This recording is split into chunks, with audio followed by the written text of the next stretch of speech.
When people start thinking about building a WordPress website, one of the first things they search for is free domain and hosting.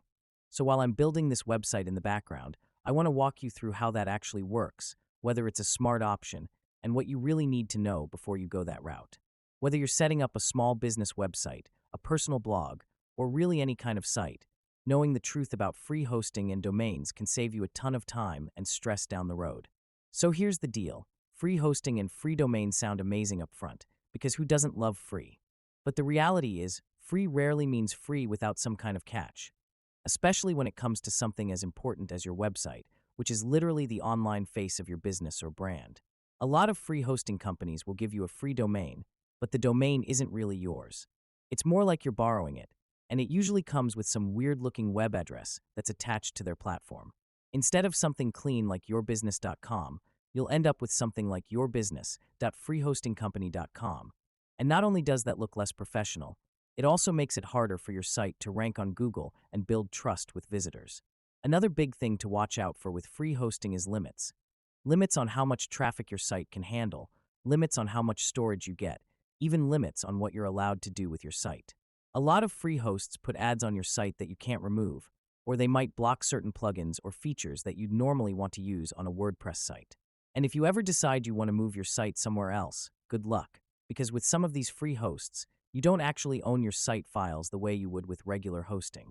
That's why most people who start with free hosting end up switching to paid hosting pretty quickly, once they realize how limited and risky it really is. And honestly, that's why I usually recommend just starting with a reliable paid host from the beginning, especially when hosting is so cheap now. With Bluehost, for example, you can get both your domain name and your hosting bundled together, and if you use the Bluehost coupon code I've linked in the description, you'll save over 80%, bringing your cost down to just a few bucks a month.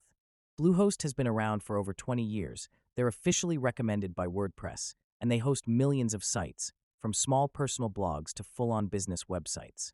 They're known for being super beginner-friendly, which is why so many people stick with them for years. And with that coupon link, the discount gets automatically applied when you sign up, so you don't even have to enter anything manually. Of course, Bluehost isn't your only option. SiteGround is another really popular host, especially if you want super fast performance, and HostGator offers some cheaper starter plans if you're just testing the waters.